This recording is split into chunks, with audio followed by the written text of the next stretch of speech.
A female taxi driver froze upon recognizing her husband, who had been buried in a zinc coffin a year ago, and the monk who was hitchhiking.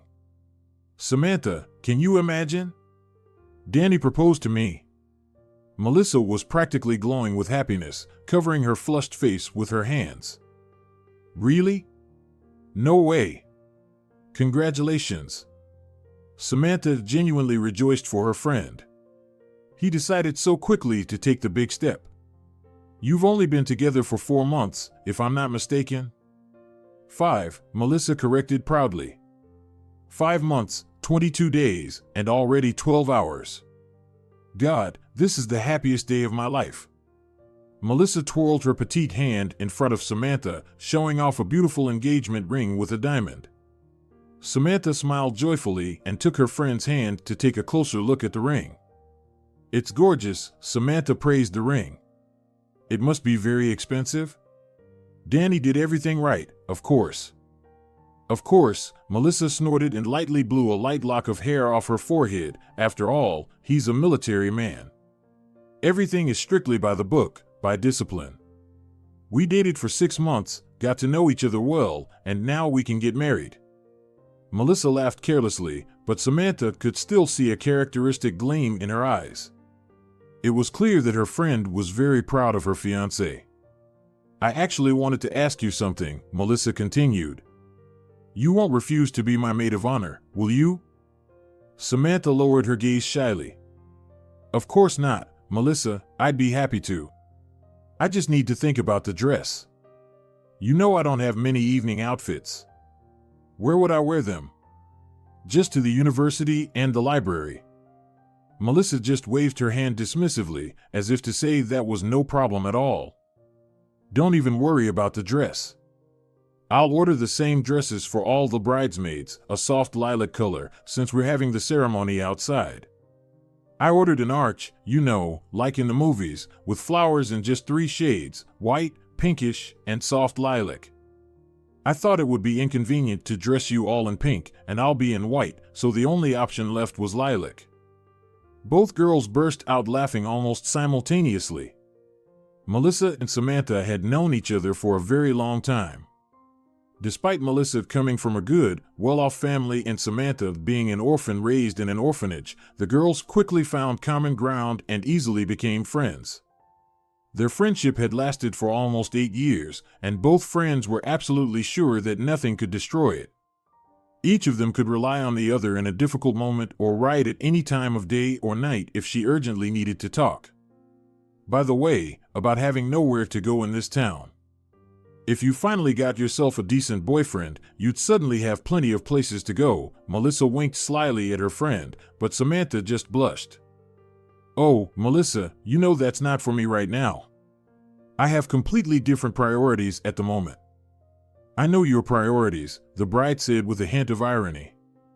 Studying every day until 3 in the morning, or spending hours on your computer. You've probably ruined your eyes by now. When are you going to start living? I already live quite well. 3D modeling is a very promising field for work. I told you, I put so much effort into getting into the university on a scholarship. All those courses, private tutors. You see, I'd like to achieve something in life first, build a career in this field, to feel secure about the future and support myself. Family. Well, that can wait a bit. Melissa shook her head disapprovingly, looking at her friend. No, Samantha, you are completely hopeless. Hello, dear, but you're only 22. Now is the time to socialize more, go out, and have romances with guys. It's part of the cultural student life. Oh, here you go again, Samantha rolled her eyes. Sometimes Melissa overstepped, wishing for her best friend to have a happy romantic life. Cultural life can be different, and it certainly isn't limited to romances with guys. Well, I'm not letting this slide, the bride continued indignantly. You know, you just have to meet someone at my wedding. Melissa, please, Samantha pleaded. Yes, yes. And don't even try to argue with me, she insisted, drawing circles and hearts in the air. Just imagine the embarrassment if someone else catches the bridal bouquet instead of you, like Kathleen Ruiz. And what's so terrible about that? Samantha asked in surprise. Kathleen is a good, decent girl. Yeah, and also an awful bore, Melissa finished for her. I only invited her because she insisted. There will only be 3 of you, Kathleen, and Sheila Thompson from my previous job. But I've already decided that I'll be aiming the bouquet at you. Samantha, smiling, shook her head indulgently. And someone told me I suffer from a fixation complex. I think this is the exact opposite case. All the facts are clear. Melissa stuck out her tongue, teasing her friend. Don't try to get into a psychologist's head. This time I'm the one getting married, so I can do whatever I want. Who's arguing? Samantha raised her hands in a gesture of peace. Melissa was a couple of years older than her friend. She had already finished her studies and worked as an in-house psychologist at her father's company. The pretty blonde made another impatient circle around the room before solemnly declaring, "That's it. It's decided. We're introducing you to Kevin Miles. He's a colleague of Danny's, they're from the same unit. Kevin will be his best man, and you'll be mine. You two better meet," Melissa threatened Samantha with her small fist. "I'm 100% sure you'll like each other. He's a considerate and smart guy. Just your type." "All right, fine," Samantha relented. "I'll talk to him and maybe even dance a little. But if I don't like him, you won't pressure me, right?" Samantha looked at her friend intently. As much as she loved her, she wasn't going to let Melissa deliberately set her up with someone. Psychologist's honor, Melissa promised firmly. The girls jokingly shook hands and then headed to the mall. Melissa couldn't wait to start picking out her wedding dress, even though the wedding was still a month away. Melissa's wedding turned out just right. All the guests were stylishly and modernly dressed. The outdoor ceremony felt much more lively to Samantha than a pompous wedding would have. The young couple rented several charming cabins from a campground for the wedding party. This way, guests didn't have to worry about getting home if they drank a little too much. Pleasant music played everywhere, waiters bustled around the spacious covered yard, serving drinks and light snacks, and the dance floor was packed. Melissa and her family made sure everyone invited to the ceremony felt comfortable. The bride took her time throwing her bouquet, constantly hinting to the other bridesmaids that the right moment hadn't come yet. In reality, Melissa was quietly keeping an eye on Samantha, whom she had introduced to Kevin 2 hours earlier. Samantha didn't object and, as promised, spent most of her time with her new suitor. Melissa was sure these two would hit it off.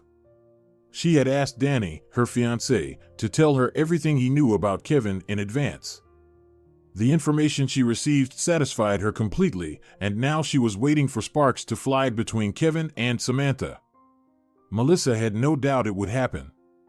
She wanted to throw her bouquet in a way that clearly signaled to Samantha that she was on the right path. Meanwhile, Samantha and Kevin had indeed enjoyed a wonderful conversation. It turned out that they had very similar views on life. As Melissa had said, her fiancé's friend was a very polite and well-read guy. They had plenty to talk about. Besides, Kevin was a very attractive young man. Tall, almost a head taller than Samantha, with silky chestnut hair and a strong physique. Kevin exuded reliability but didn't behave like some macho brute. Quite the opposite, he was genuine, straightforward, and trustworthy. In short, Samantha really liked him, and Kevin felt the same about her. He saw in Samantha not only her unique appearance and distinctive thinking, but also her deep inner kindness and gentleness. By the end of the wedding party, it felt to both of them like they had known each other for a long time, as if they had been friends for years. I initially joined the army just because Kevin was telling her about himself. You know, I felt that learning to protect my homeland was my duty. A man's duty. During my service, I realized how much guys miss out on when they try to dodge it. Yeah, the army is far from a resort, but there's something much more to it than just making it to discharge. So, I finished my basic service and then stayed on a contract. That's a brave decision, Samantha responded, listening attentively to him. Not everyone would make that choice. I don't know, Kevin shrugged. I lived my whole life with my grandmother in this really old house on the outskirts of town. I still wonder how it didn't collapse while I was away in hot spots. Kevin smiled sadly. My grandmother is an amazing woman. She dedicated her whole life to me. Naturally, I couldn't let her spend her old age in such terrible conditions. So, I stayed for one contract, then another. We needed money at least to fix our home, and building materials aren't cheap these days. So, I figured it's better to fight abroad for a few years and then solve our housing problem. Then, after service, I need to figure out what to do for work, maybe become a security guard or a private investigator, I'm not sure yet. And then I can think about starting a family. Samantha looked at him with undisguised approval. I think so too. I mean, you need to get on your feet first, build a career, and only then start looking for a husband. Melissa and Danny are very lucky. It's rare to see someone who loves his girl so much that he's ready to pamper her all his life, and it seems your friend is just like that.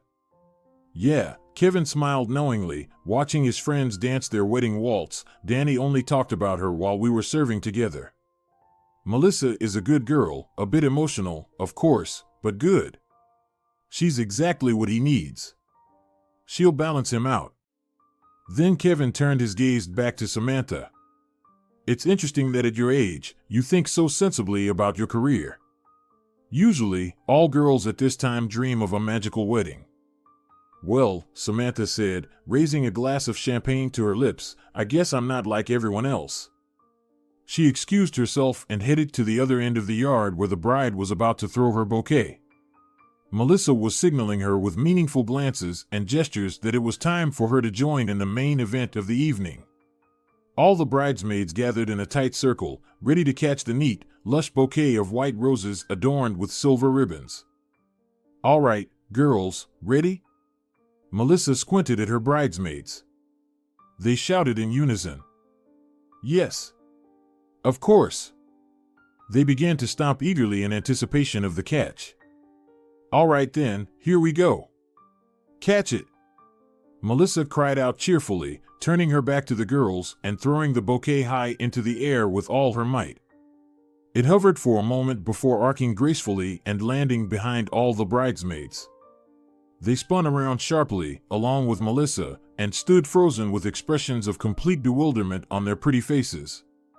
This was because the bouquet had been caught, not by one of them, but by a tall, muscular guy with chestnut hair.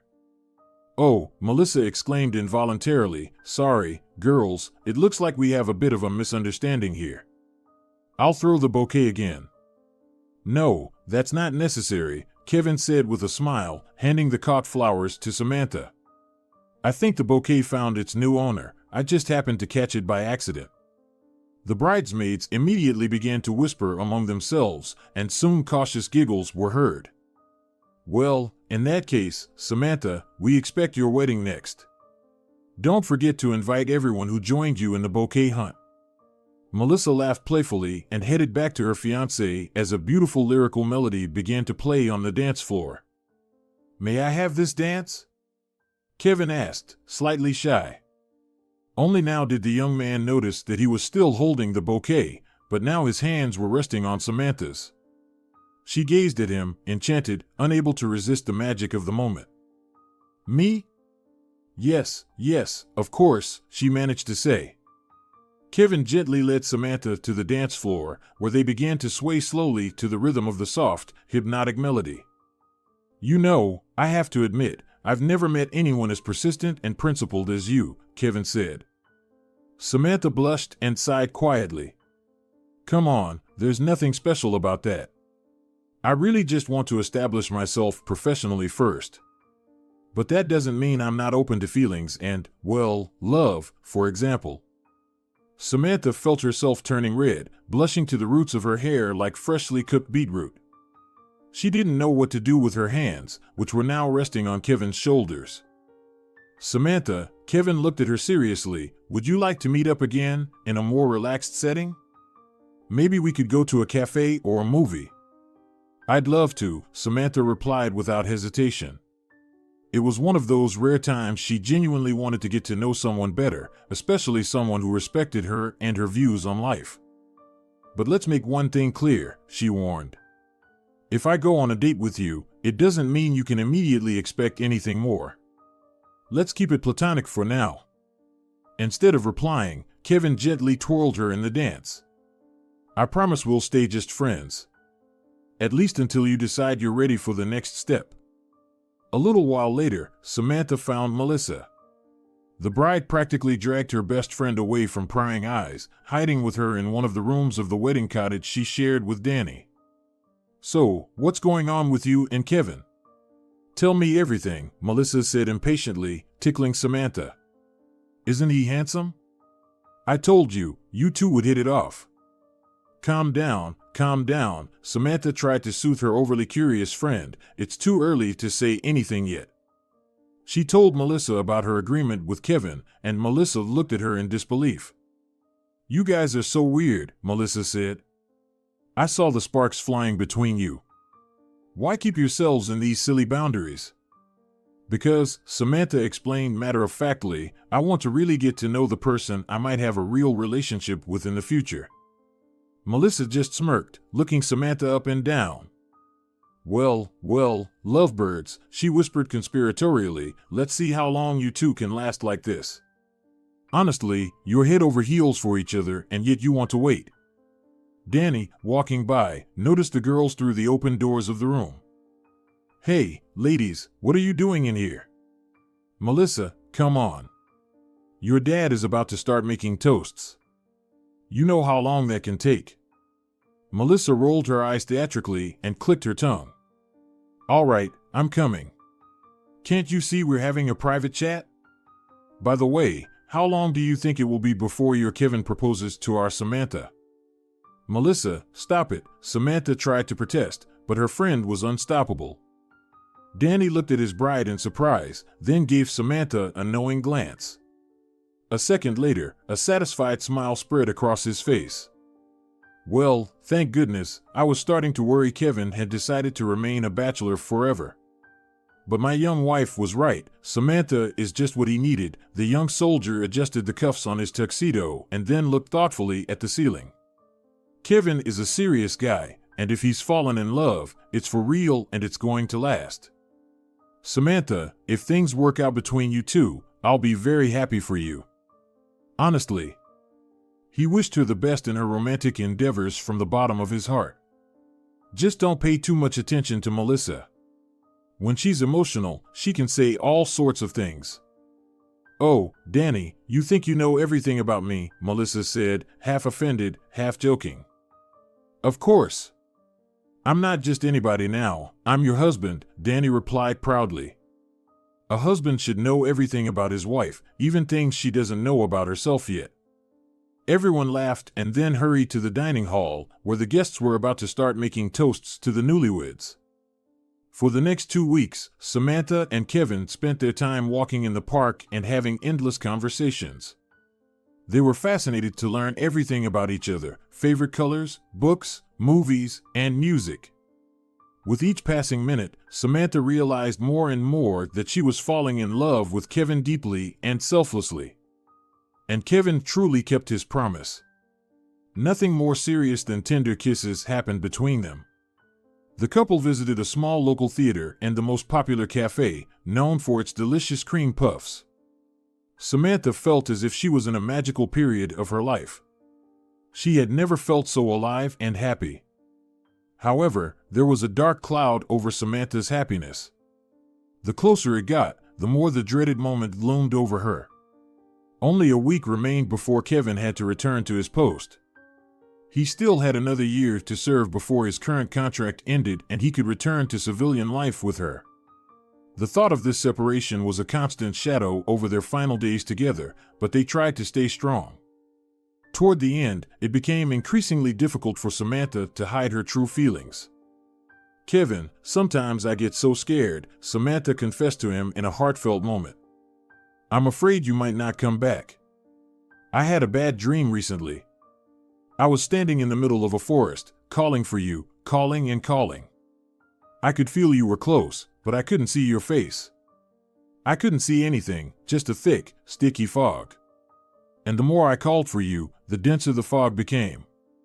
Kevin pulled her close and gently kissed her strawberry-scented hair. My silly girl, why are you so worried? I promised you that I would come back, and I will. That dream? It's just a nightmare, nothing more. Samantha hugged him tightly, as if afraid to let him go even for a moment. Promise me you'll be careful out there, very careful, and that you won't take any unnecessary risks. Remember that I'm here waiting for you and loving you. I love you, Kevin. So much.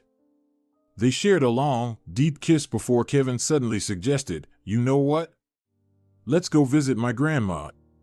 I've been meaning to introduce you, but we never got around to it. She makes apricot jam every year from her own recipe, and it's so good you'll lick your fingers. Wait, Kevin, Samantha hesitated. What if she doesn't like me? What will I do? Relax, she'll like you, Kevin assured her. My grandma is very kind.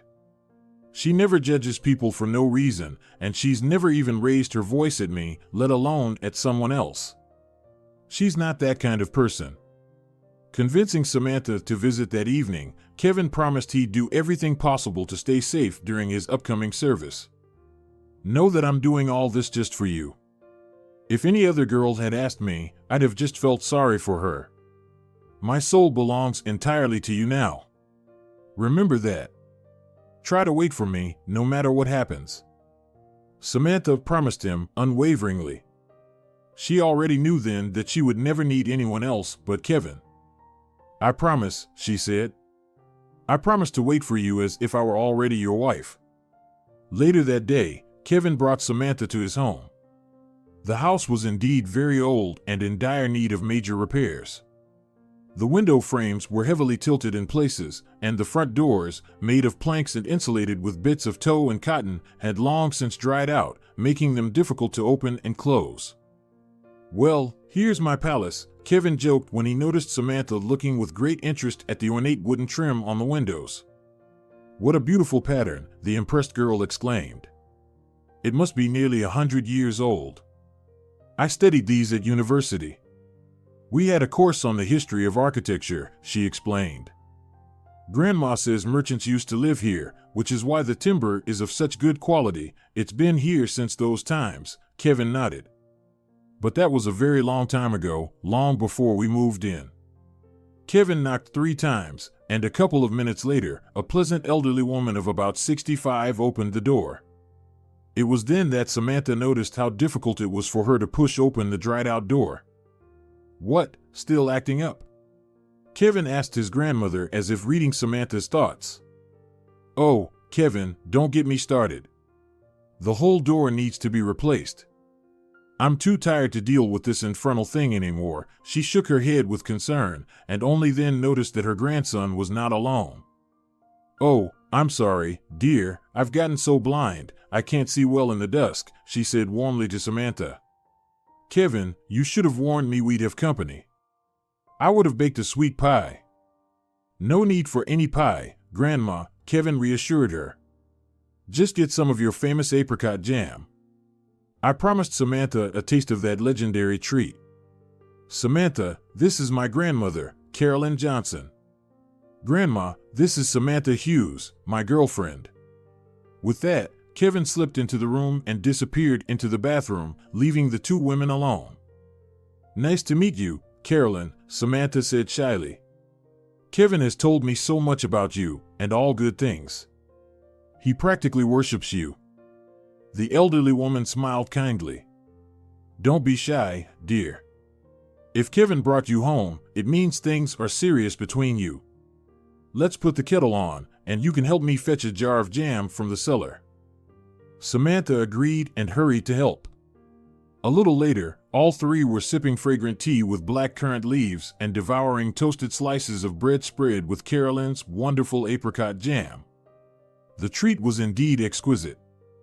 Not only did Kevin's grandmother use exclusively fresh, slightly overripe fruit, but the jam's texture was more like a preserve, its taste transporting everyone at the table back to their childhoods. Carolyn felt as if her soul was back in a seaside summer camp. She watched fondly as Samantha spread the jam on her third toast. "This is simply marvelous, Carolyn," Samantha couldn't stop praising the dessert. "This jam is probably the best I've ever tasted in my life." "Oh, nonsense," Samantha waved off. "Now, my former neighbor Vivian Green, remember her, Kevin? She used to make such amazing rose jam. Oh my, that was truly a masterpiece. And mine? Well, it's just a little indulgence." Carolyn mockingly clutched her heart, feigning overwhelming admiration for the neighbor's product. "Oh, come on, Grandma, why so hard on yourself today?" Kevin winked at her. "Didn't you boast last month that if Vivian were still here, she'd be green with envy just at the sight of your jam?" Grandson and grandmother chuckled together, drawing Samantha into their warmth. Samantha had really endeared herself to Carolyn. She kept asking the girl about her profession, 3D modeling and design, and what specifically Samantha planned to do after finishing university. Samantha diligently explained the nuances of her future career, and every word filled the elderly hostess with pride and approval. "Well, isn't that interesting? Oh, if only I were younger, I might have been interested in this 3D too. I was very good at drawing in my childhood, and I always got excellent marks in technical drawing. I understand it's all based on mathematics, but with an added artistic flair. Very intriguing, Samantha. You're doing great." By the end of the evening, the women had grown so fond of each other that Carolyn considered Samantha almost her best friend, while Samantha saw in the elderly lady practically the grandmother she had never had. As they said their goodbyes, Samantha received a tight hug from Carolyn. "Samantha, remember, you can always come here whenever you need my help or just want to chat. The doors of this house will always be open to you." "Thank you, Carolyn," the girl thanked her warmly. "Believe me, hearing something like this from you means a lot to me." "Oh, children," sighed the grandmother. "Can't you see? You're in love with each other as if marriages are made in heaven sometimes. Destined for each other. So cherish what you have. Few on earth are granted such a gift as you and Kevin have been given from above." "Grandma," Kevin looked at her expressively, secretly pleased that his grandmother had approved of Samantha as his fiancée. "Let's skip the lofty speeches, shall we? Don't scare Samantha unnecessarily." Kevin knew his grandmother was deeply religious, but he still felt a bit awkward when she started speaking in riddles in front of others. "Oh, am I scaring her?" Carolyn asked in surprise. "On the contrary, I'm only wishing you happiness, because I see it's right beside you. Happiness is such a fragile thing, you must cherish it." "I will cherish it, I promise," Samantha said and hugged her hostess once more. Afterwards, Kevin escorted Samantha home and began quietly preparing for his departure. Kevin left, and Samantha was once again alone. Yet, her former world seemed forever lost to her, even though she continued her studies and worked in the evenings as an intern at a design firm. Samantha was incredibly talented, which is why she was immediately accepted there. But deep inside, her feelings for Kevin were too strong and profound for her to push them aside even temporarily. Samantha constantly worried about him, how he was doing, how his service was going. Every week, she eagerly awaited letters from him, hoping he hadn't forgotten her or fallen out of love during his absence. Sometimes the letters came, sometimes they didn't, depending on where Major Kevin's unit was stationed. "Samantha, you need to calm down," Melissa tried to reason with her when she came over to hear the latest news from her husband Danny Williams, who still visited the base often due to his duties and had friends there. I just can't calm down like that, Melissa," Samantha replied. "I think about him constantly. Every day, every night. My heart aches for him every single moment." "You can't torture yourself like this," her friend protested. "Samantha, understand, that's how military life is. It's all about short breaks and long deployments to dangerous places. There's nothing you can do about it. Do you think I don't worry about Danny? I do. But I knew who I was marrying. If I panicked every time they called him away for exercises, what kind of military wife would I be? Yes, I understand, but... Samantha tried to argue. You need to chill out, girlfriend, Melissa interrupted her. You two haven't even had a serious relationship yet, just talks and walks. So what if you kissed a couple of times? If you want him to take you seriously, then show him that side of yourself. Don't worry unnecessarily. Be strong, patient, support him when he writes to you. Let the guy know what a smart fiancé he's got. Samantha thanked her friend and tried to follow her advice, but it wasn't so easy. To quell her relentless anxiety, Samantha frequently visited Kevin's grandmother. She helped with household chores, went shopping for groceries and medicines, and spent long evenings with the woman in endless conversations about Kevin's past and childhood. Carolyn always warmly welcomed Samantha and did her best to comfort her. She didn't receive updates from her beloved grandson often either, but she remained steadfast, setting a great example for Samantha. Don't worry, dear, she reassured the girl. If anything serious, God forbid, happened, I would be the first to know. If they're quiet for now, then everything is going as usual. Kevin is a strong, resilient boy. He won't let anyone hurt him. Just live on, Samantha.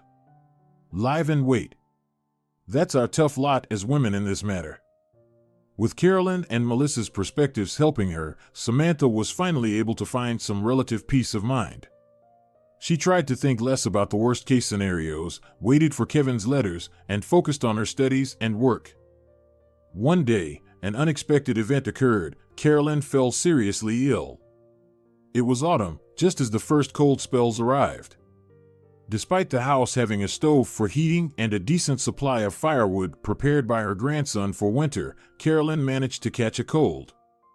Samantha decided that as soon as Kevin returned, she would ask him to repair those old doors. She suspected Carolyn caught her cold because of them. Nights were drafty through the gaps. Carolyn called Samantha in the middle of a workday. Samantha was in a lecture and couldn't answer immediately. When the class ended and Samantha called back, she heard Carolyn Johnson's weak voice on the other end. Samantha, dear, is that you? Yes, Carolyn. What happened? Samantha asked, concerned. It happened, my dear, it happened. Samantha held her breath, fearing news about Kevin, but Carolyn continued. Something's seriously wrong with me, Samantha. My heart keeps fluttering, I've had headaches all day, feeling dizzy, and my head is burning. Could I ask you to come over and sit with me? I'm scared, Samantha. Of course, Carolyn, I'll be right there, reassured the student. But please call a doctor anyway. He should examine you while I'm on my way from class. Sometime later, when Samantha finally arrived, she saw an ambulance parked near the house. What's going on? Samantha exclaimed, rushing into the hallway. Carolyn, are you here? Is everything okay? Sort of okay, sort of not, a strange male voice replied. A moment later, a young doctor emerged from Carolyn's room. His expression wasn't exactly sad, but clearly dismayed. Hello, he greeted. And who might you be, the granddaughter of the patient? Yes, Samantha replied without hesitation. The doctor shook his head disapprovingly and then said, You really let your grandmother go unchecked, huh? Good thing she thought to call us. Couldn't you have come sooner? What's wrong with her? Samantha asked the doctor directly, avoiding an argument. She has pneumonia, the doctor replied with a hint of reproach in his voice. She should ideally come with us to the hospital right now, but she's as stubborn as they come. Don't want to, won't go, that's all she says. Talk to her, convince her. At her age, you can't take illness lightly. Samantha nodded, understanding the gravity of the situation. She knew she needed to persuade Carolyn to accept medical help immediately. Have you given her anything at all? Samantha clarified with the doctor. She complained of heart issues and constant headaches. The medic handed her a prescription sheet and a list of medications. Here you go. We administered antipyretics and blood pressure medication. If she refuses to go to the hospital, at least make sure she takes all the prescribed drugs. You'll need to visit a local doctor within a week anyway. I hear everything, a weak cry came from Carolyn's room. I'm not going to your clinic, not even if you threaten me with a knife. I know what you people do there. The doctor sighed heavily. You see, she has absolutely no trust in proven medicine. She told me she plans to treat herself with pine needle tea. Samantha, carefully read the doctor's note. Don't worry. I'll make sure Carolyn gets better, the young woman assured, studying the detailed instructions for each medication. Thank you. Please don't take offense at Carolyn. Her illness has made her irritable, but she's truly remarkable. The doctor chuckled softly. I'll take your word for it. After explaining the treatment plan to Samantha once more, the doctor departed. Samantha cautiously entered the room. Carolyn, why are you doing this? She gently chided the elderly woman. Who talks to doctors like that? They came here to help you, and you practically ushered them out the window. That's not right. And why didn't you tell me earlier that you've been sick for a while? Pneumonia doesn't just appear overnight. Samantha was right in everything she said. Throughout the past week, she hadn't visited Carolyn once due to a busy schedule at work and school. Kevin's grandmother, lying on the bed with her arm bandaged after the injection, attempted a smile, though it was evident she struggled. Who would have thought this damn cold could flare up like this? Carolyn lamented. I used to get sick before, sniffles, sore throat, little things, but herbs always helped me, back on my feet in 3 to 4 days. But this time, this damn thing just stuck. Herbs, huh, Samantha sighed. Well, Carolyn, this time we'll have to trust the professionals. Pneumonia is serious, and your usual herbs won't cut it. Here's what we'll do. I'll move in with you for a few days while you recover. I'll get all the medications, vitamins, and we'll treat you properly. I'm taking responsibility for you now. Sound good? The elderly woman gratefully and warmly squeezed Samantha's hand in response. Oh Lord, how fortunate it is that Kevin introduced us. Otherwise, I'd be lying here all alone, with no one to bring me a glass of water, let alone my medicine. Later that day, Samantha fetched some belongings from her apartment and, on her way back, picked up all the necessary medications prescribed for Carolyn. Unfortunately, she couldn't take time off from work, but she only worked 4 hours that evening at the project office so she could leave Kevin alone for a short period. Managing her studies was much more complicated. Samantha's course didn't allow for tardiness or missed classes for trivial reasons, so she had to fabricate an urgent need to travel to another city where a distant relative needed serious care due to a previously contracted illness. The dean's office didn't scrutinize her excuse and granted Samantha exactly 2 weeks of leave. With so many other students already on academic leave, her request didn't seem extraordinary.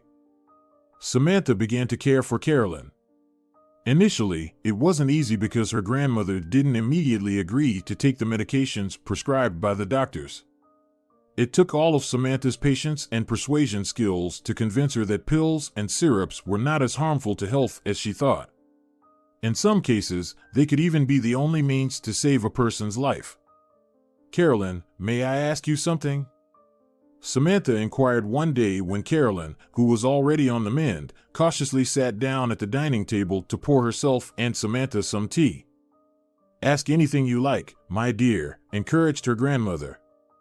We're practically family now, you and I. As soon as Kevin comes home, we'll marry you right away. Samantha blushed at Carolyn's words. Kevin hadn't written in a couple of weeks, but she tried not to dwell on it. She was learning to be strong.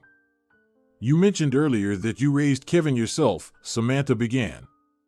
I'm sorry if this is intrusive, but what happened to his parents?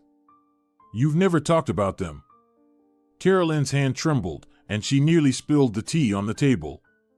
Samantha rushed to help her, chastising herself for her inappropriate curiosity.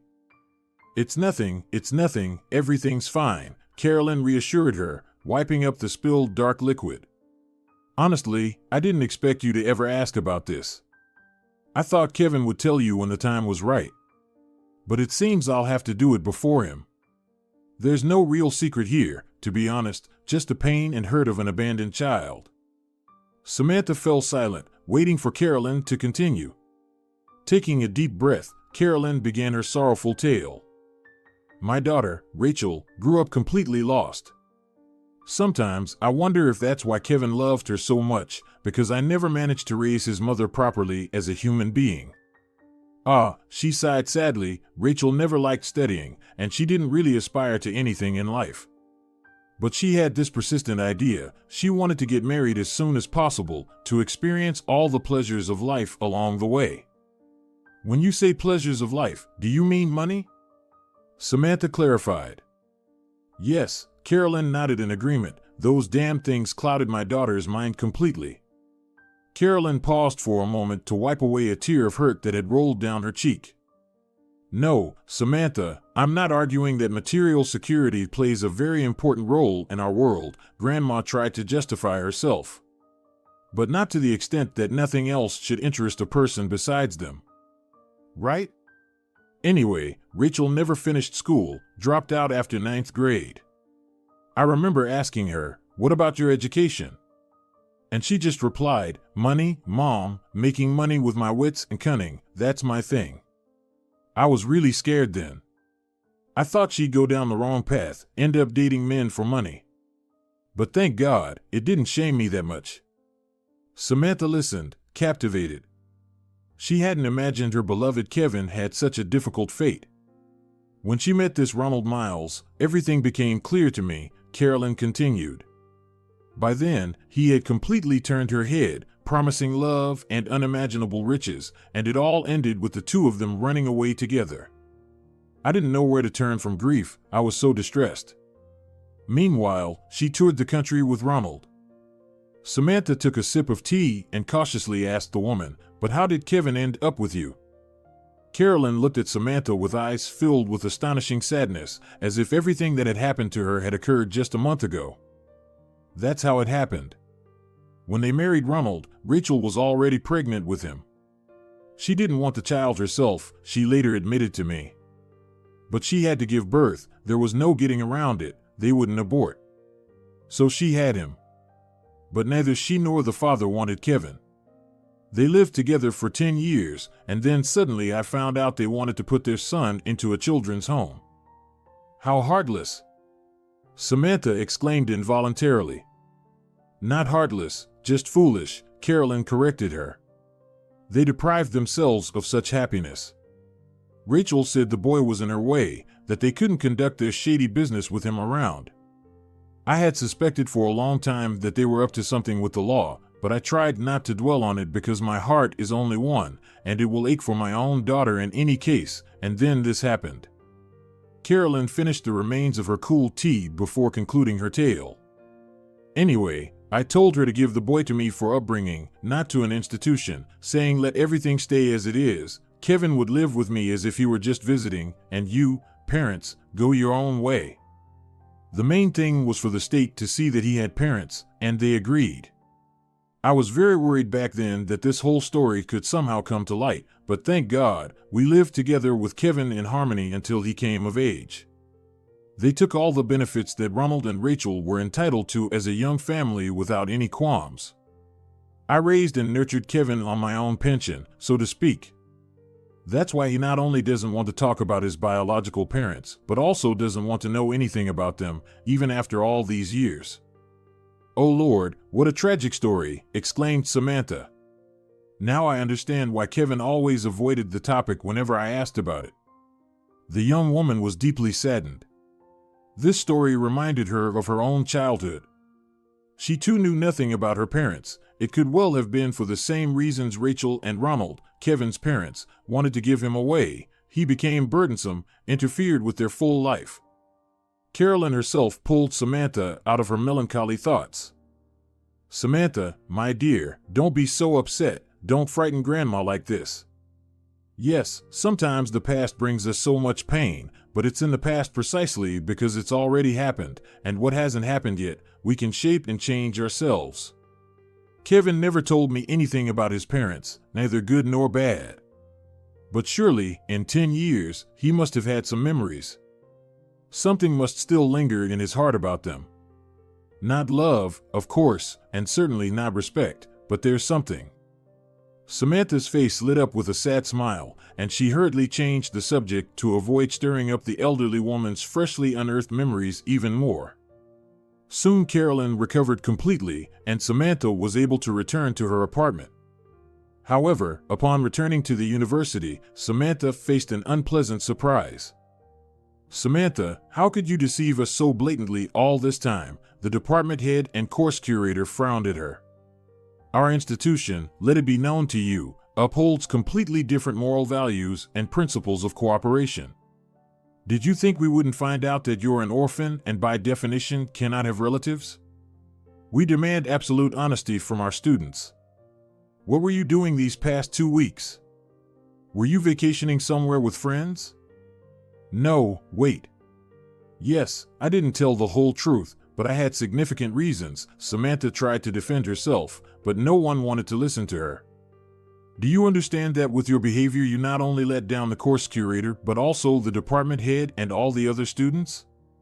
If they see that such behavior is tolerated, they'll all start doing the same, and we cannot afford to have students skipping classes on our course. Our reputation depends directly on it. In short, Samantha, as sad as it is for us to say this, we have to terminate your education contract. In other words, you are expelled." Samantha felt like the ground was slipping from under her feet. "Expelled? But how can this be? All my grades are excellent and good. I've put so much effort into my internship and thesis work. Can't I at least explain everything to you? Unfortunately, we cannot take such risks. Applying a more lenient punishment to you could result in much greater damage in the future. Goodbye." Samantha was utterly devastated. All her prospects and dreams had collapsed literally overnight. And for what? Because she had decided for once to help a sick person. If only she could tell them about Kevin, about Carolyn, but the university administration was uncompromising. "Thank goodness I still have a job," Samantha thought to herself. "At least there's some money to live on." But Samantha understood perfectly well that now she would have to find another job. Living without a scholarship, even in a small regional center, was very difficult. Now that she no longer had the security of attending a respectable university, Samantha had to settle for a more modest job. Employers weren't eager to hire someone with unfinished higher education, not even as a system administrator. Consequently, Samantha could only find work as a salesperson in a computer hardware store. On the bright side, her part-time job allowed her more time to visit Kevin's grandmother. Samantha's shifts at the store and at the previous firm where she worked did not overlap, giving her a minimum of 3 free days per week. Initially, Carolyn was pleased that Samantha was visiting more often. However, her wise heart later told her that this was not due to positive changes in Samantha's life. Nevertheless, Samantha responded to all inquiries in the same way. "Everything's fine, I just have more free time now." Eventually, Carolyn couldn't bear it anymore and cornered Samantha one evening when she came to her late after a tiring shift at the store. "You really need to tell me everything, Samantha. What's really going on with you? You come to me every time looking like a drained bird, like all the life has been squeezed out of you. Before, you used to tell me about your studies all the time. I was learning something new, but now I can't get a word out of you. Come on, tell me the truth." Unable to hold it in any longer, Samantha surrendered and told the elderly woman about her expulsion and how she now had to work twice as much to cover all her expenses. "How could this happen?" Carolyn exclaimed indignantly. "Are they all insane in that dean's office or what? Those bureaucratic devils dare call themselves educators." Samantha barely held back tears right in front of Carolyn. She was still deeply hurt by the situation. "Here's the thing, Samantha. Stop messing around and come live with me, at least for a while. Kevin will be back soon, and you can figure things out properly." In the meantime, it'll be easier for both of us to live together. I won't be a burden to you, and you won't be to me either, and my pension is enough for the both of us. Besides, I cook well at home, and everything's better than eating in those dubious diners." Samantha thanked the woman but declined to quit her second job. Instead, despite accepting Carolyn's offer, she took full responsibility for buying groceries for the house and brought all the necessary medicines. Moreover, Samantha personally cleaned the floors in the rooms and handled the cleaning while the homeowner brewed soup in the kitchen. Samantha couldn't simply be a burden on the kind elderly woman. She wanted to do something useful for her. In their personal interactions, they continued to have no problems and behaved as if they had long been relatives to each other. So, unnoticed by them, several more months passed. One dawn, Samantha was awakened by a light and tender kiss on her lips, like the petal of a rose. "Samantha, my joy, wake up," a familiar voice called to her. Still half asleep, Samantha thought she was dreaming a wonderful dream. "Kevin," she whispered sweetly in her dream, "how nice that you appeared in my dream. When are you coming home?" "I've already returned, darling." "I'm here," Kevin replied. Samantha felt like cold water had been poured over her. Unable to believe what had happened, she hesitantly opened her eyes, afraid that Kevin, like a fleeting vision, would vanish in the daylight. "Kevin," she exclaimed, surprised and joyful. The young man sat at the edge of her bed. He smiled, and Samantha noticed a large sports bag with his belongings on the floor. "Did you miss me?" he asked cheerfully. "You're back." Samantha shouted with joy, unable to contain her happiness. "You're back, you're back. Oh God, Kevin, how wonderful." Samantha threw herself into her fiancé's arms, and he held her close, letting her know that he had never forgotten about her even for a moment while he was away. This realization filled Kevin's soul with warmth and peace. From that moment on, they were never apart again. Upon returning from service, Kevin immediately set to work renovating the house, with enough money now available for all the necessary building materials. He started by replacing the front door and installing quiet and warm double-glazed windows. From Samantha's letters, he knew how seriously his grandmother had fallen ill during his absence, and he was determined to prevent a similar situation from happening again. Samantha left her job at the store and joined her fiancé in construction work, with Kevin insisting that she focus on this first. "You've worked enough standing on your feet from morning till night," he said, tucking her hair behind her ear. "Now you'll only do what truly brings you joy."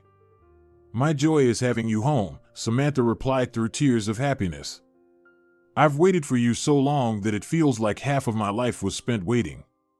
She told Kevin about being expelled from university, but he suggested not to be disheartened and to consider taking some good courses next year. There were many available programs now, many of which could even be studied online. "After the wedding next year, you'll enroll," Kevin told her. Samantha felt somewhat reassured. She really didn't want to waste the years she had devoted to working on her diploma, and now she had a real chance to make up for lost time. The newlyweds decided not to have a lavish wedding and simply signed their marriage papers modestly. They didn't want to jeopardize the happiness they had already struggled so hard to find. Only the closest couples were present at the ceremony, Melissa with her husband and Carolyn. "It's a shame you didn't invite guests," Melissa sighed. "I was hoping you'd still throw the bouquet to us girls, like I did for you once. Remember?" "I remember everything, Melissa," Samantha happily replied. "But Kevin and I need the money for other things right now. When things ease up, we'll have a celebration for everyone." Instead of a wedding, Kevin used the remaining money from his contract to buy a brand new car. It wasn't a foreign make, of course, but it was completely new and ready for all the twists and turns of family life. "Just think, Samantha," Kevin explained his decision to her, "when we have a child, you might need something while I'm at work." "What then?" "That's where the car will come in handy." "But I don't know how to drive," Samantha replied, looking at him perplexed. "What if I crash it?" No, it's not for me." Kevin just smiled and ran his strong hand through her thick chestnut hair. My dear, silly girl, you'll start learning to drive with me this month. I've already arranged everything. It's a good school, they'll teach you all the basics in 6 months, and then I'll be there to support you on the road if needed. Samantha couldn't believe her luck. Sure, she was afraid to learn to drive, but the thought of being able to take Carolyn or their future child to the hospital filled her with enthusiasm. 3 years passed. Life was wonderful for the Miles couple. Samantha graduated from driving school and got her driver's license, but more importantly, she managed to complete the coveted 3D modeling courses and was promoted to senior designer at the company where she once worked as a simple intern. Kevin, too, was not idle. The young man worked in a private security firm and supervised teams of cash-in-transit guards in various banks.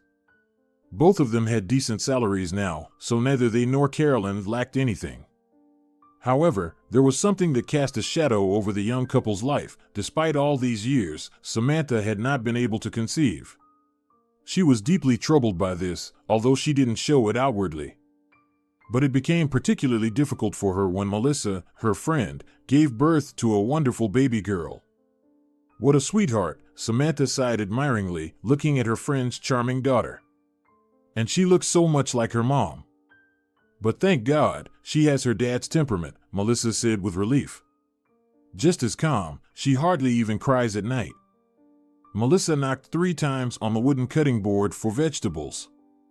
I was afraid she'd turn out as talkative as your dear friend, Melissa joked, winking at Samantha, who smiled knowingly. But Kevin and I are having some issues, Samantha confessed sadly. Oh God, I just wish we could get pregnant already. Oh, Samantha, don't worry too much, Melissa waved her hand, simultaneously trying to settle her daughter in the crib. You two are still young, there's plenty of time. Besides, you went through so much stress when he was serving before the wedding. Maybe that's what's delaying things for you. Don't worry, Samantha, you and Kevin will definitely have it. Samantha was grateful for her friend's support, but she returned home with a heavy heart. That evening, she asked Kevin to take her to the local clinic for an examination. Kevin agreed without hesitation and promised to undergo all the tests himself if this issue was troubling her so much. Unfortunately, after all the examinations, the doctors told Samantha that she did indeed have fertility issues. Don't worry, Samantha, this is sometimes the case with women, the gynecologist tried to reassure her. You're far from alone in facing this syndrome. With your diagnosis, the chance of conceiving naturally is minimal, but everything can be resolved. How so? Samantha, barely holding back tears, asked the young woman. Through surgery, the doctor simply replied. Of course, it's not free, but we'll ensure everything is done in the best possible way for you. Trust my extensive experience, it's better to address this issue now than to cling to false hopes for several more years. You might waste precious time, and then it might be truly too late. Samantha sobbed with a lump of fear rising in her throat. And how much will this surgery cost? Kevin calmly asked the doctor. The amount mentioned stunned the couple. While they earned well, it wasn't enough to afford both the procedure and the post-operative care at a medical center. Both returned home feeling dejected. As soon as Samantha stepped inside, she rushed to her room and collapsed on the bed, tears streaming down her cheeks. She couldn't fathom where they would find such a large sum. Carolyn, oblivious to it all, and Kevin, unwilling to answer her questions. Finally, when Samantha managed to tell her what had happened, the elderly woman was a little embarrassed, but from her side, she tried to calm her down as best as she could. Samantha, dear, why rush into surgery right away? You know, I've never told you why I don't like doctors so much. They ruined my husband, Michael, right there on the operating table. He had a simple appendicitis, but some inexperienced young lad, probably an intern, accidentally nicked a major vessel with the scalpel. He was just assisting, they told me. It was an unfortunate accident. He handed over the scalpel, and his hand trembled. They never admitted the medical mistake. What I went through, only God knows. Since then, I try my best not to go to hospitals and advise all my friends to refrain from surgeries if they have the option. And as for not having a child yet, it's not scary at all. You're married, you still have so much ahead of you. Samantha looked at her grandmother in amazement. She didn't expect such a revelation from her, but now she understood why she was so harsh with all medical personnel. Without saying a word, Samantha hugged the elderly woman tightly. "Thank you, Carolyn. I'm hoping there's still some hope left," Samantha said. At that moment, Kevin walked into the room. "Samantha, Granny, I've made up my mind. We need to go ahead with the surgery. I'll get the money. While I'm still young enough, I'll take one more contract. They'll pay enough for everything we need. I found out." "Kevin, are you serious?" Samantha shook her head. "Don't you dare leave me alone again. What about Carolyn? Have you thought about her? We went through so much the last time you were away. Don't make us go through all that again." But Kevin persisted. "My dear family, it's not forever. I'll serve for the last, very last time. Then, Samantha, you can give us a proper child, maybe even more than one. You heard what the doctor said. What if that doctor just got into your heads to squeeze money out of both of you, young fools?" Carolyn defended Samantha. "Only God can decide when a husband and wife should have a child. If Samantha can't now, it doesn't mean she's barren. Whatever diagnosis it is, God sees the love between you two. With such love, children simply can't help but come. You should wait, that's all." "I'm sorry, Granny, but my decision is final," Kevin replied firmly. "We might not have this time. If we worsen this problem now, it could only get worse." Samantha cried again.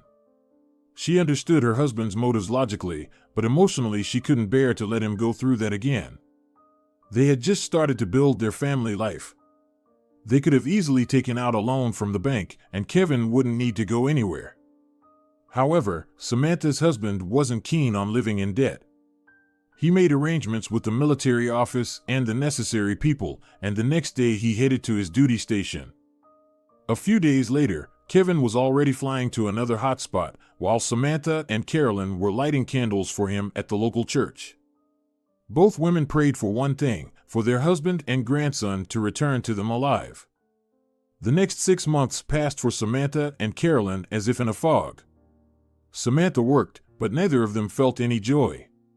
Samantha kept a special calendar, crossing off the days in red marker until her husband's return. Carolyn held on by a thread, her worries about her grandson draining much of her life energy. On one of the gloomy autumn days, someone knocked on their door. It was Danny, Melissa's husband. "Hello, Danny," Samantha said, but her heart sank. She sensed his visit wasn't merely social. "Hello, Samantha. May I come in?" he asked, and after a brief nod, he slowly walked into the living room. "Any news about Kevin?" Carolyn immediately became anxious. "Please, sit down. Let me pour you some hot borscht to warm you up." "No, thank you, Carolyn," the military man stopped her. "Samantha, you should sit down yourself. No need for you to stand." Samantha felt a slight dizziness but complied with Danny's request and sat down. "I'm sorry, Samantha, this is very hard for me to tell you, but your husband, Kevin, died on a mission a few days ago. He's a true hero, saved 6 lives." With these words, the man pulled out a folded sheet of paper from his military uniform. Funeral notice. Samantha's mind flashed in horror before she heard Carolyn's muffled scream into the pillow. Kevin was buried with full military honors. During the ceremony, Samantha noticed 2 strange figures standing a bit apart from the main crowd of mourners. Many people had come to bid farewell to her husband. "Who are they?" She pointed to Carolyn, indicating the pair of tall, slender figures dressed entirely in black. It was a man and a woman. The woman's eyes were concealed behind large sunglasses. Carolyn glanced in the direction Samantha indicated, briefly shook her head, and crossed herself 3 times. "What's wrong?" Samantha didn't understand her gestures. "Well, brace yourself for trouble now," Carolyn said quietly, then discreetly spat on the ground. Those are Kevin's parents. Imagine that, they managed to come and see their son's body, vipers. Samantha looked at Kevin's mother and father with involuntary curiosity. Rachel boasted a very slim figure, clad in a tightly fitted charcoal black dress and a short autumn coat. Her dark wine-colored hair was tightly pulled back with a black ribbon into a high ponytail. On her late husband's mother's feet were expensive, similarly black suede ankle boots. The man standing next to her looked more modest but also well put together. Looking at him, Samantha immediately recognized where Kevin got his beautiful hair from. His dark chestnut mane was just as thick, though now sprinkled with quite a few gray strands. Both of Kevin's parents looked like they had come to witness some show in which they had to participate at the very last moment.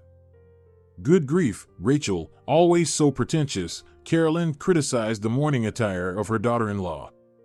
Couldn't even dress like a normal person for her son, but no, she had to dress up for this occasion too. Mother Kevin, meanwhile, walked up to the coffin without saying a word. She placed her hand, which had been holding a single crimson rose, on the closed lid and silently departed. Intriguer, forgive me, Lord, Grandma muttered to herself, crossing herself several times. At that moment, the elder couple, Miles, slowly and languidly approached them. Rachel removed her sunglasses with a sharp, somewhat theatrical motion. She cast a disdainful glance from head to toe at her son's wife. So, this is who my Kevin chose to marry, she announced with a tall, unpleasant voice either to herself or to her husband. Trash. Just like the one who raised him. Shocked by such a brazen welcome, Samantha stood, unsure how to respond. Fortunately, Carolyn did it for her.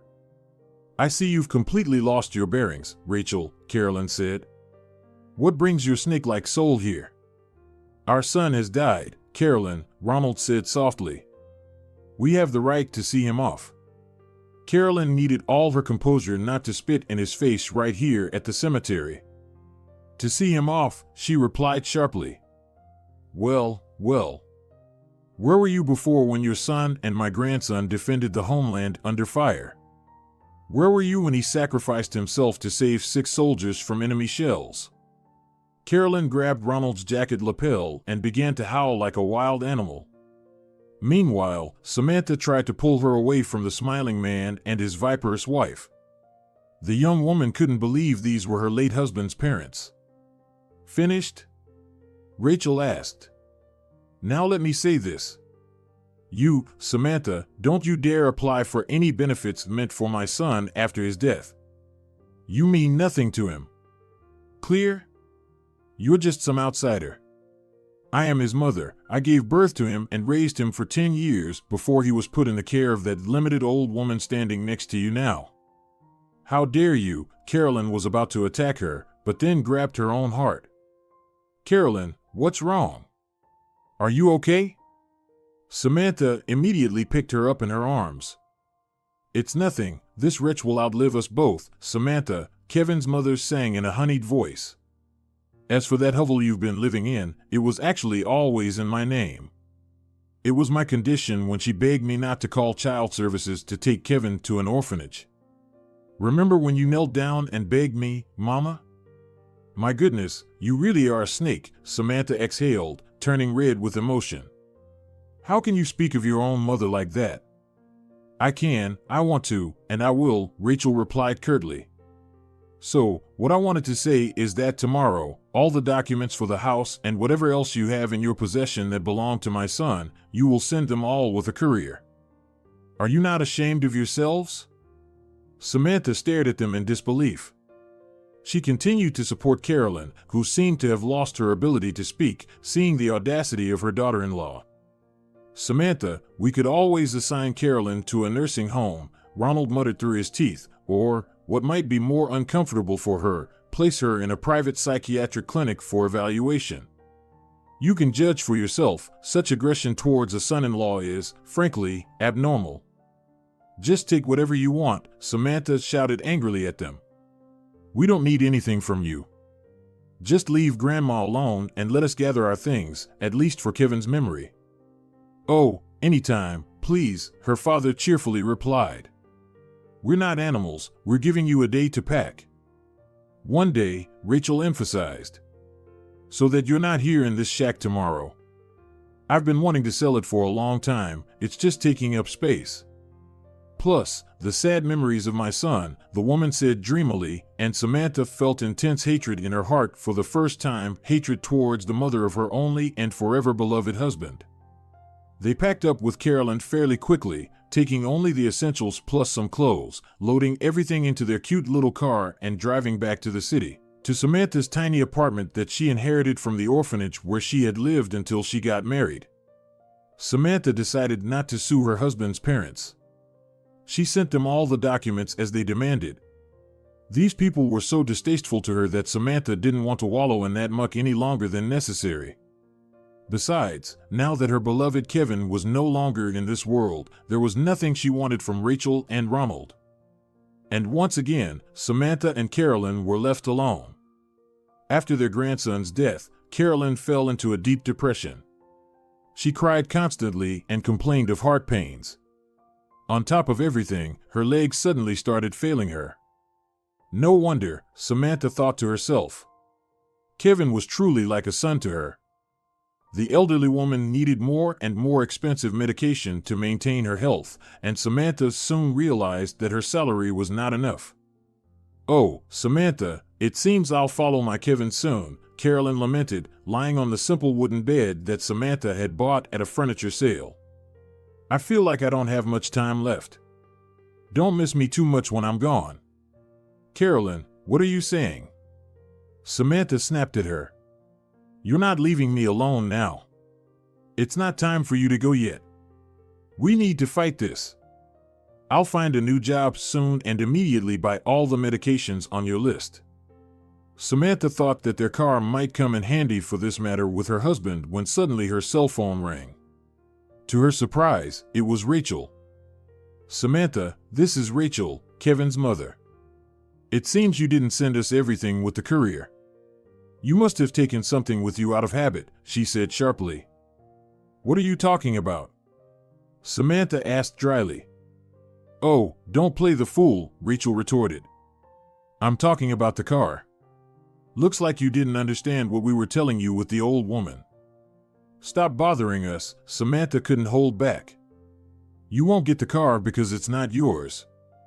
Kevin gave it to me as a wedding gift, and all the documents are in my name. So you have absolutely no claim to it, and don't call me again. You little wretch, Rachel hissed on the other end. You managed to snatch your piece after all, you bitch. Well, we'll see about those documents. Maybe you forged them somehow, and I. Samantha couldn't bear to listen to any more of this nonsense and simply hung up the phone. In reality, Kevin had just forgotten his documents required for the car registration that day, so the consultant at the dealership suggested putting everything in Samantha's name. Samantha had fortuitously taken everything necessary with her. That's how the car ended up registered in her name.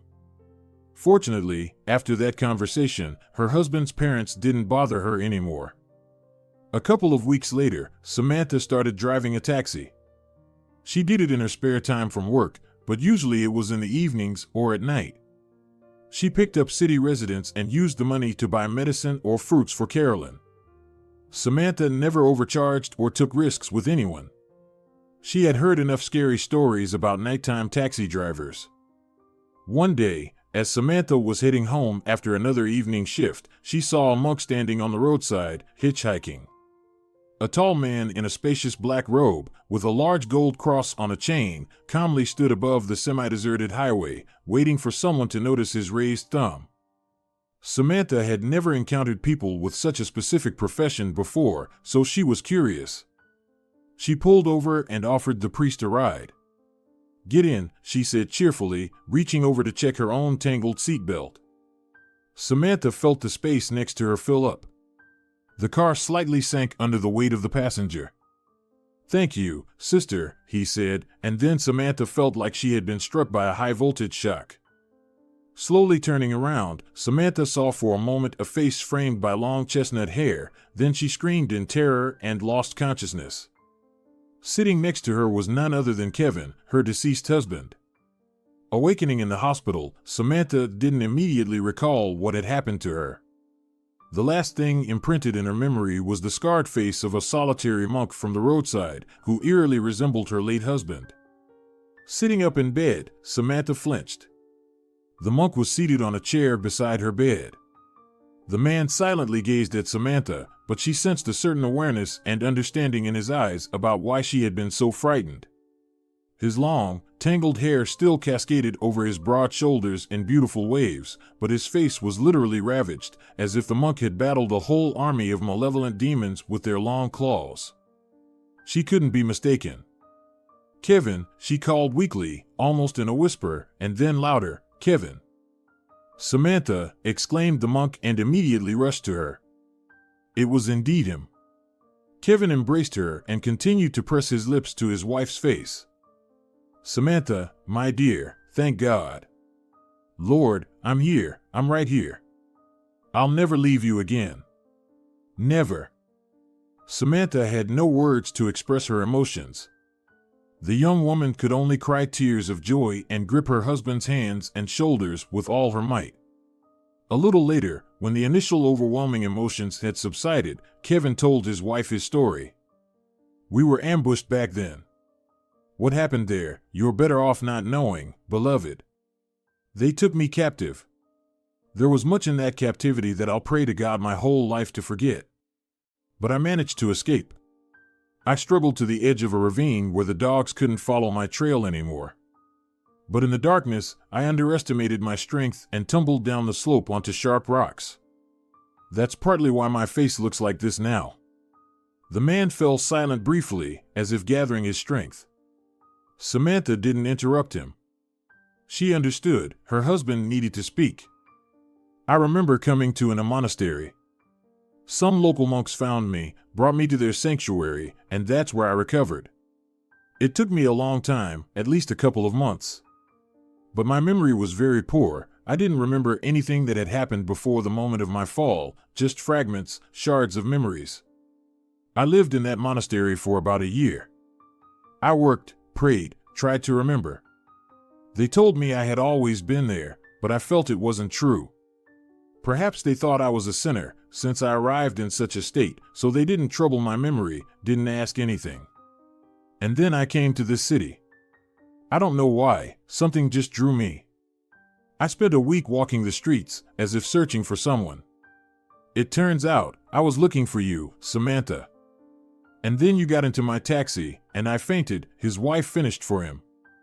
"Kevin, my dear, what a blessing that God led you here, otherwise I would never have known that you were alive. We buried you, Kevin. There were so many people." The woman cried, and her newly regained husband comforted her again. A couple of days later, Kevin and Samantha returned to their home.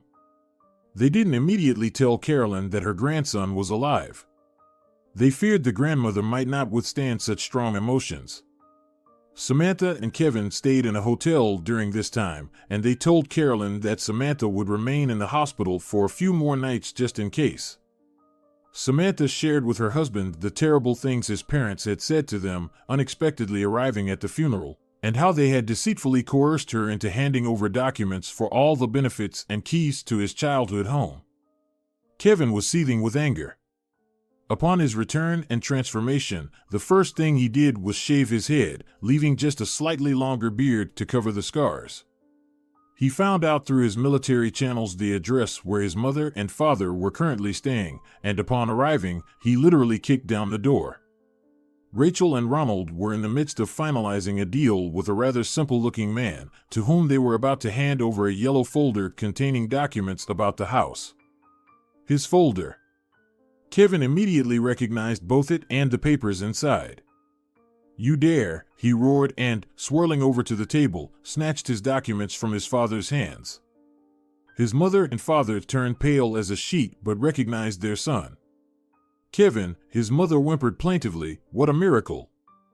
Our son, alive." The woman tried to rush to embrace him, but he pushed her away sharply. "Your son is dead. He died when he was 10, and you were planning to send him to an orphanage for other abandoned children. Kevin managed to drive his parents out and reclaim all the documents and money they had unlawfully taken. It turned out they had been involved in petty theft and fraudulent schemes for a long time, and they were wanted in several major cities across the country. "I'm ashamed to be your son," he told them as they left. "But out of respect for the fact that you and Dad gave me life, I won't turn you over to the police, although I should. Leave and never let me see you again. You won't get a second chance." They didn't need to be told twice, and from that day on, Kevin and Samantha never heard from those swindlers again. When they returned to their home, Carolyn burst into tears. Shortly before that, Samantha had entered the apartment first, preparing her grandmother for her grandson's return, and then Kevin himself arrived. Carolyn simply cried and hugged him, unable to say anything. A couple of weeks later, Kevin and Samantha were married in the church in the presence of all their friends and relatives.